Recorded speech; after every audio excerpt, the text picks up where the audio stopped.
一个杀人如麻的暴徒成了佛陀最平静的弟子，一个清净的僧团又为何陷入奸杀丑闻？让我们一起走进这段历史。大王，智蛮杀了好多人，这恶贼现在逃到奇缘精舍去了，请您快把他抓起来，为我们做主啊！诸位，本王已知晓此事，今日将亲自带人马去捉拿他。波斯匿王就带着500卫士，浩浩荡荡地来到了奇缘精舍。波斯匿王下车，步行到佛陀面前问好。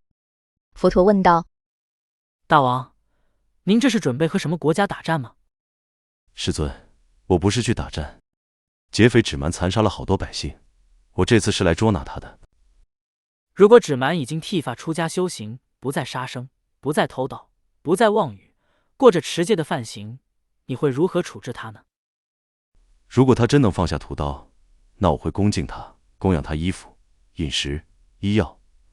可是像他那样杀人如麻、罪大恶极的暴徒，怎么会出家修行呢？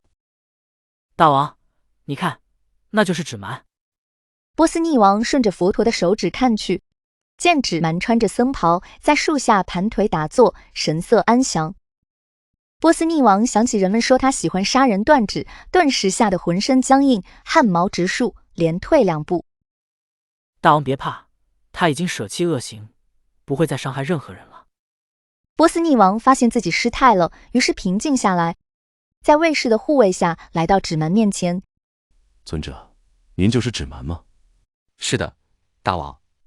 那您的父母是谁？我父亲是迦迦，母亲叫曼多耶。您果然就是智蛮，想不到您出身如此高贵，却误入歧途。如今能放下屠刀，进入正道，出家修行，真是难得。请接受我的衣服、饮食供养。大王，我现在是乞食的比丘，衣服和饮食已经足够，谢谢您的好意。此情此景，波斯匿王心服口服，他跟世尊说：“世尊，太不可思议了！您不用刀杖，就度化了我们用武器都降服不了的人，实在令人敬佩。我还有很多事情要处理，先告辞了。”大王，请自便吧。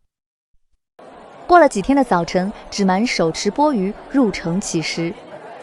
他缓缓地走在舍卫城的街道上，百姓们起初有些害怕，但见他神情平和，也就不再躲避。智蛮挨家挨户乞食，突然听到一个屋内传来女人痛苦的呻吟声。原来是产妇难产，她的家人急得团团转，却无计可施。智蛮叹息：“唉，众生真是痛苦啊。”乞食结束后，他向世尊报告：“世尊，我今天见一产妇难产，实在可怜，但我却没有什么办法能帮她。”智蛮，你现在就去那户人家，对产妇说：“妹妹，我自出生以来，从未故意伤害过任何众生的性命。凭借这个真实的功德，愿你们母子平安，顺利生产。”世尊，可我以前杀过那么多人，现在说这话，不是妄语吗？那你只需说，自我出家修行后，从未再伤害过任何生命，凭借这个真实的功德，愿你们母子平安，顺利生产。好的，世尊。智蛮立刻赶往那户人家，对着产妇说：“妹妹，自我出家修行后，从未再伤害过任何生命，凭借这个真实的功德，愿你们母子平安，顺利生产。”话音刚落，产妇的呻吟声逐渐减弱，她深吸一口气。不久，屋内传来婴儿响亮的哭声。产妇的家人欣喜若狂，赶紧向智蛮连连道谢。智蛮尊者真切地感受到善的力量，觉得非常轻松，于是找了一处安静的地方坐下，闭目修行。善行是有力量的，当你做善行时，行为与你的价值观一致，就会产生深层的放松和愉悦，这能滋养我们的生命。凭借着这股强大的善的力量，他证得了阿罗汉果。那么，为什么当产妇难产时，智蛮说凭我的真实功德就能解决问题呢？从现代心理学看，这可能是一种安慰剂效应。在恐惧与混乱中，人们极易接受权威的暗示。一个历经杀戮而今皈依修行的僧人，既有威慑力，现在又具备精神力量的象征。当他说出这样的话，就能给产妇和家属极强的心理信任感，这就是一剂强效的安慰剂。安慰剂能产生类似吗啡的镇痛效果，但从修行的角度，这也是正语与善意的力量。语言能治愈，是因为说话的人心已改变。这当然也有一些机缘巧合。那么，你相信善行能带来力量吗？如果你是那位产妇，你会信他的话吗？当然，芷蛮杀了这么多人，修行不太可能这么顺利。几天后，芷蛮又一次前往舍卫城乞食。突然，一些人拿着土块、棍棒、小石头砸向芷蛮。芷蛮没有反抗，任由这些东西落在自己身上。土块砸在他的额头上，鲜血顺着脸颊流进僧袍，手中的钵被砸破，身上的袈裟也被扯裂。他握着破钵的手却始终没有松开，一步一步慢慢走，没有回头，也没有辩解。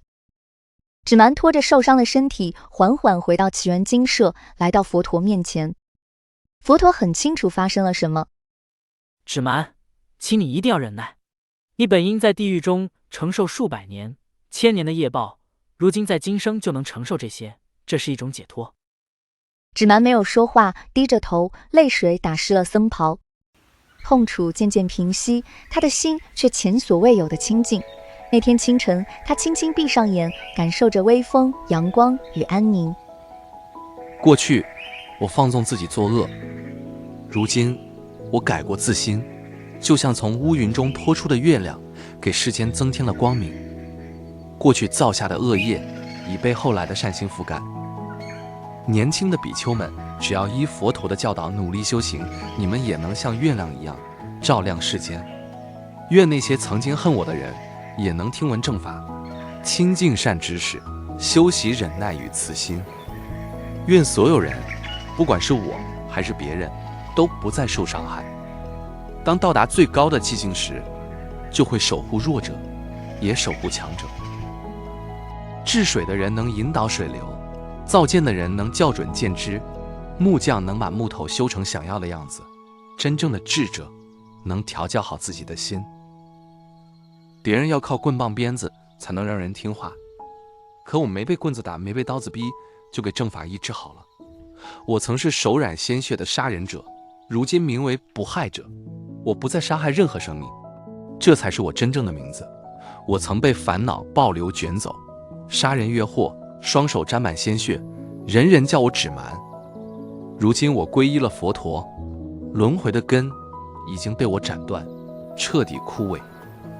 我曾造作那样多恶业，本该堕入恶趣，如今我已亲身承受业果，从此之后，我无债一身轻地活着。愚痴者总放纵自己，智者守护心念，别沉溺在欲乐中，不放逸的修行者才能得到最深的安乐。我已证得宿命明、天眼明和漏尽明，圆满了佛陀的教诲。我已通达一切法的究竟，于善法中安住，不起恶念，如从云脱离的月，照亮世间。但即使杀人犯能成圣，佛陀的僧团却依旧逃不过人性的试炼。在佛陀那个年代，主流是婆罗门教，信众占了大多半，这是传统的力量。剩下的一小半是当时兴起的沙门流派，佛陀的信众占20%左右，耆那教的占10%左右，还有其他的小教派。经典里经常提到六师外道，给大家的感觉是佛教才是正规军，其他的婆罗门教、耆那教呀，这些都是杂牌军。这是上千年的误会。事实恰恰相反，佛教在印度历史上从来不占主流，在阿含和巴利经典里也时不时抬高自己，贬低他宗。不管是婆罗门教、宿命论派，还是唯物论派，或者是耆那教，在经典里都跟二傻子似的，佛陀那是降维打击，手撕鬼子。当然，这是古今中外所有宗派和团体的常规手法，都必须通过这样的形式树立起宗派和团体的自信。如果只看阿含和巴利经典，轻信了出家人不打诳语，那会觉得自己根正苗红。其实佛教很难与婆罗门教正面硬杠，只能逐步蚕食信众和供养，反而与耆那教的竞争最为激烈，这是老二和老三之间的竞争。同行是冤家，古今中外一直都是这样，竞争从未停止。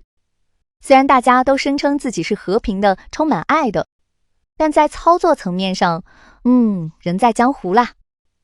佛陀的僧团规模逐步在扩大，信众的供养也越来越多，其他教派的信徒们坐不住了。具体哪个宗派这里没说，但大概率是耆那教。耆那教的信徒也是当时印度的众多宗派里最愿意为真理献出生命的。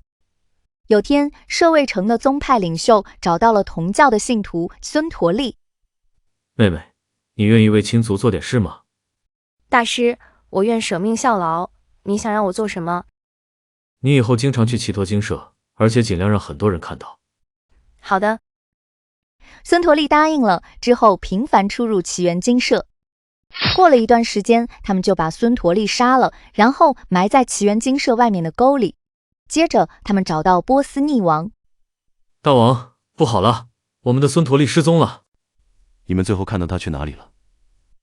他去了奇缘精舍，最近他经常去那里。那你们先去奇缘精舍找找吧。果然，他们从沟里挖出了孙陀利的尸体。他们把尸体放在床上，在舍卫城里四处游行，一边走一边散布谣言。大家快来看啊！释迦的比丘太无耻了，号称自己持戒、行善、修梵行，背地里却做肮脏的行为。他们不仅玩弄了孙陀利，竟然还杀了他。他们哪配叫沙门、婆罗门？这些人简直是淫棍、恶贼。这一闹，全城皆知，百姓义愤填膺，看到比丘们就骂：你们这些秃驴，真不要脸，好色的败类！路人纷纷避开，有人还朝他们扔石子。比丘们沉默地回到奇缘精舍，向世尊报告：比丘们，这些流言不会长久，顶多7天之后自然会消失。要是有人再骂难听的话，你们就这样回应，说假话的人会堕入恶趣，做了坏事却矢口否认的，两者死后结果相同，来生都会落入卑贱之道。第二天，比丘们就以这些话回应辱骂他们的人。人们听了这句话，也有些蒙圈了。嘿，这是诅咒自己下地狱吗？难道这件事不是他们干的？有可能，他们之前挺守规矩的。果然，没过7天，那些骂声谣言就慢慢消失了。比丘们纷纷向佛陀报告。佛陀说：世间许多人未曾调伏自心，喜欢用恶语伤人，如同战场上用箭射向象军。修行人当如大象，被箭所射亦不动怒，听到粗恶言语，应以慈心忍受，不让愤怒污染内心。当然，要注意的是，波斯匿王并没有侦破和判定这个命案，这个案件也只有单方面的记录，是一面之词。同时，耆那教经典也有类似的记录，说有人串通权贵，诽谤重伤他们云云，最终证明他们是清白无辜的，诽谤他们的人皈依了他们。这是一场罗生门的游戏。古代经典多是各宗派的自我记录，难免带有立场倾向，就像现在的新闻媒体一样，需要理性看待，不能轻信。要把这些内容放在当时的历史背景下，了解与他们相关的合作方还有竞争对手，你才不会产生错误的印象和解读。多换些角度来阅读这些经典，你常常会有不同的收获。大家都知道盲人摸象，但问题是我们常常就是这些盲人。这些说来话长，点到为止。杀人者能成圣人，诽谤也能平息。佛陀的力量从来不是神迹，而是让人自己觉醒的那份平静。2500年前的谣言与今天的网络暴力并无二致。佛陀的办法不是辩解，而是让时间与真相说话。面对误会和谣言，你会像佛陀那样沉默等待，还是主动解释？如果当时你是舍卫城的百姓，听到比丘奸杀女信徒的新闻，你会选择跟着骂，还是先等一等？善恶常常不是简单的非黑即白，执念才是牢笼。今天的我们是否也在善恶间挣扎？是否也被谣言或偏见裹挟？在评论区里留言吧。